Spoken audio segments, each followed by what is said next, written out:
ધરતી પરના સ્વર્ગમાં તોફાન આવ્યું અને આ તોફાને સહેલાણીઓના શ્વાસ થંભાવી દીધા. કુદરતના સૌંદર્યની મજા માણવા લોકો ગયા હતા, પણ જ્યારે રૌદ્ર સ્વરૂપ જોયું તો હાજા ગગડી ગયા અને ઠંડી પણ એવી કે હાડ ગાળી નાખે. કાશ્મીરમાં બરફનું તોફાન આવ્યું અને સૌથી વધારે અસર જનજીવન પર પડી. રસ્તા બંધ થઈ ગયા. બરફ એવો પડ્યો કે એને હટાવવા માટે મશીનરી પણ કામ નથી લાગી રહી. અને આ બધાની વચ્ચે ધરતી પરના સ્વર્ગના સૌંદર્યમાં અનેક ગણો વધારો પણ થયો છે. સચિન તેંડુલકર અત્યારે કાશ્મીરમાં છે અને કાશ્મીરમાં એ પોતાની જાતને રોકી નથી શક્યા. પરિવાર સાથે જમ્મુ કાશ્મીર પહોંચ્યા છે ત્યારે કેવી મોજ મજા કરી રહ્યા છે, કુદરતનું કેવું સૌંદર્ય દેખાઈ રહ્યું છે અને રૌદ્ર રૂપે કેવી તારાજી વેરી છે. જમ્મુ કાશ્મીરમાં ભયંકર હિમવર્ષા જોવા મળી રહી છે. બર્ફીલા પવનોના કારણે સહેલાણીઓની હાલત ખરાબ થઈ ગઈ છે. બરફના તોફાની પવનમાં 3 સહેલાણી ફસાયા હતા, જેમાં એક વિદેશી સહેલાણીનું મોત થયું છે. આ સિવાય અન્ય 2 પર્યટકોનું રેસ્ક્યુ કરવામાં આવ્યું છે. ધરતી પરના સ્વર્ગમાં હિમવર્ષાની મજા માણવા પહોંચેલા સહેલાણીઓ માટે આ બરફ સજા સમાન સાબિત થઈ રહ્યો છે. કાશ્મીરના મોટા ભાગના વિસ્તારોમાં હિમવર્ષા થઈ રહી છે. ફેબ્રુઆરી મહિનામાં આવી હિમવર્ષા જોવા મળી એ મોટી વાત છે. સામાન્ય રીતે ડિસેમ્બર જાન્યુઆરીમાં હિમવર્ષાનું જોર જોવા મળતું હોય છે. હિમવર્ષાના કારણે વાહનોમાં બરફના થર જામી ગયા છે. વાહન ચાલકોને પસાર થવામાં મુશ્કેલીનો સામનો કરવો પડી રહ્યો છે. તંત્ર પ્રવાસીઓને ખૂબ ઊંચા સ્થળે ના જવાની અપીલ કરી રહ્યું છે. પૂંછમાં હિમવર્ષાના કારણે રસ્તો બંધ થઈ ગયો હતો.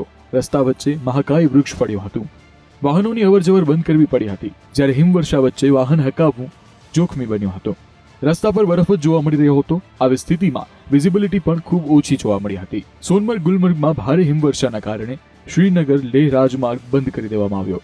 જમ્મુ કાશ્મીરમાં અનંતનાગે તો જાણે બરફની ચાદર જોડી દીધી છે. નજર ફેરવો ત્યાં સફેદ રૂ જેવો બરફ જ જોવા મળી રહ્યો છે. હિમવર્ષા બાદ રસ્તાઓ પર બરફના થર જામી ગયા. ઘરોની છત બરફના કારણે ઢંકાઈ ગઈ છે. રસ્તાઓ તો હિમવર્ષા બાદ દેખાઈ રહ્યા નથી.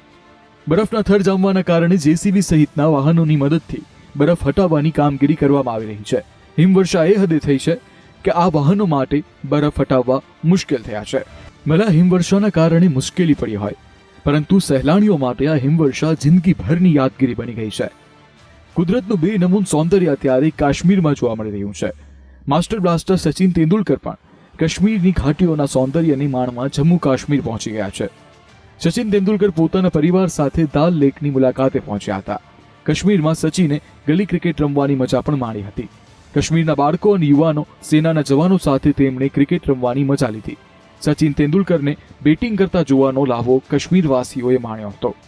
સચિને સોશિયલ મીડિયાના એક્સ પ્લેટફોર્મ પર વિડીયો શેર કરતા કહ્યું, ધરતી પરના સ્વર્ગમાં ક્રિકેટ.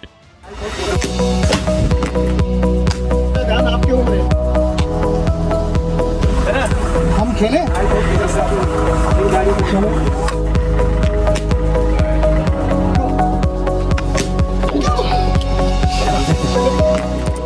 જમ્મુ કાશ્મીરના ગુલમર્ગમાં ખેલો ઇન્ડિયા અંતર્ગત વિન્ટર ગેમ્સ યોજાઈ રહી છે. દેશભરના 800થી વધુ ખેલાડીઓએ ભાગ લીધો છે.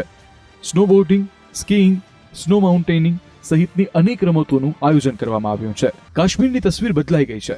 કલમ 370 હટાવ્યા બાદ પ્રવાસન ઉદ્યોગ વેગવંતો થયો છે, જેના કારણે સ્થાનિક યુવાનોની રોજગારી પણ વધી છે. ખેલો ઇન્ડિયા જેવા મોટા આયોજનો પણ આજે કાશ્મીરમાં થઈ રહ્યા છે.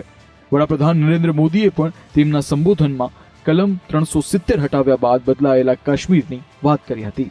एक नया जम्मू कश्मीर बनते हुए देख रहे हैं. प्रदेश के विकास में सबसे बड़ी दीवार आर्टिकल 370 की थी, आर्टिकल 370 की थी. इस दीवार को भाजपा की सरकार ने हटा दिया है. अब जम्मू कश्मीर एक संतुलित विकास की ओर बढ़ रहा है. और मैंने सुना है शायद इसी हफ्ते ये 370 को लेकर के कोई फिल्म आने वाली है. मुझे लगता है आपका जय जयकार होने वाला है पूरे देश में. કુદરતનું સૌંદર્ય માણવું હોય તો નાની મોટી મુશ્કેલી પણ વેઠવી પડે, અને સહેલાણીઓ હોંશે હોંશે હિમવર્ષા વચ્ચે હાડ થીજવતી ઠંડી સહન કરીને કાશ્મીરનો નજારો મન ભરીને માણી રહ્યા છે.